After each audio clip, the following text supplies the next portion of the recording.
ജീവനക്കാരുടെ അവകാശങ്ങൾക്ക് വേണ്ടി ശക്തമായി പോരാടുന്ന സംഘടന ജോയിന്റ് കൗൺസിലാണെന്ന് സംസ്ഥാന കമ്മിറ്റി അംഗം പി.കെ. രാജീവ് പറഞ്ഞു. കോതമംഗലം മേഖലാ കൺവെൻഷൻ ഉദ്ഘാടനം ചെയ്ത് പ്രസംഗിക്കുകയായിരുന്നു അദ്ദേഹം. ശമ്പള പരിഷ്കരണ നടപടികൾ വേഗത്തിലാക്കണമെന്ന് കൺവെൻഷൻ ആവശ്യപ്പെട്ടു. ജീവനക്കാരുടെ അവകാശങ്ങൾക്ക് വേണ്ടി ആർജവത്തോടെ പോരാടുന്ന സർവീസ് സംഘടനയാണ് ജോയിന്റ് കൗൺസിൽ.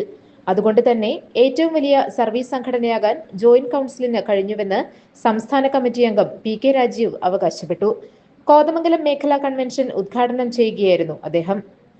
മെമ്പർഷിപ്പിന് മാത്രമല്ല, ഏതു തലത്തിൽ നോക്കിയാലും 2-3 തലത്തിൽ നോക്കിക്കഴിഞ്ഞാൽ വലിയ സംഘടനയായിട്ട് ജോയിന്റ് കൗൺസിലുമാണ്. ഒന്ന് നമ്മൾ പരിശോധിക്കേണ്ടതിൻ്റെ ധാർമ്മികതയുടെ അടിസ്ഥാനത്തിൽ 1-ാം സ്ഥാനത്താണ്.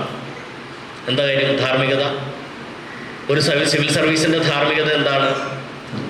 സിവിൽ സർവീസിൻ്റെ ധാർമ്മികത എന്ന് പറയുന്നത് സിവിൽ സർവീസിലെ ജീവനക്കാരൻ്റെ അവകാശങ്ങൾക്ക് വേണ്ടി അങ്ങേയറ്റം പടപൊരുതാനുള്ള ആർജവമാണ് ആ ധാർമ്മികത. ഭരിക്കുന്നത് ഇടതുപക്ഷമാണെങ്കിൽ ഞങ്ങൾ സമരമേ ചെയ്യാൻ തയ്യാറാകുന്നില്ല എന്ന് പറയുന്ന ഒരു സംഘടനയുണ്ടെങ്കിൽ അവരുടെ ആർജവം എത്രമാത്രം ഉണ്ടാവും? നേരെ താഴെ പോവും. അവരുടെ ധാർമ്മികതയോ നേരെ താഴെ പോവും. കാര്യം എന്താ?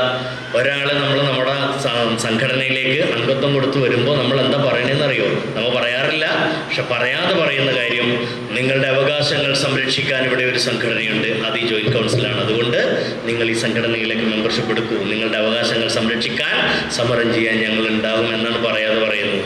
മേഖലാ പ്രസിഡന്റ് വി.കെ. ചിത്ര അധ്യക്ഷത വഹിച്ചു. K. Sreejesh, T K. Surendran, E P. Saju, P J. Zubair, P. Yunais എന്നിവർ പ്രസംഗിച്ചു. ശമ്പള പരിഷ്കരണ നടപടികൾ വേഗത്തിലാക്കണമെന്ന് കൺവെൻഷൻ ആവശ്യപ്പെട്ടു. GTV news, Kothamangalam.